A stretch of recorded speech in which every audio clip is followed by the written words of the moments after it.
Cancer तुमच्या कुटुंबात अनुवांशिक आहे असे तुम्हाला वाटत असले तर ह्या गोष्टी नक्की करा. सगळ्यात पहिलं तुमच्या कुटुंबाचा इतिहास जाणून घ्या. आई, वडील किंवा आजोबा, आजी, मामा, मामी किंवा तुमच्या कुटुंबात कोणालाही कॅन्सरचे जे इतिहास आहे त्याच्याबद्दल जाणून घ्या. दुसरं, काही प्रकारचे कॅन्सर्स असतात जे अनुवांशिक असण्याचे जास्त प्रमाण असतो. त्याच्यामध्ये ब्रेस्ट कॅन्सर, अंडाशयाचा कॅन्सर, आतड्याचा कॅन्सर किंवा प्रोस्टेटचा कॅन्सर, तर हे जास्त प्रमाणात आपल्याला अनुवांशिक आहे असे आढळून आलेले आहेत.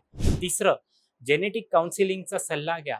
काही DNA चाचणी घ्या किंवा विशेषज्ञांचा सल्ला घेऊन आपल्याला एक चांगलं मार्गदर्शन देण्याची शक्यता आहे.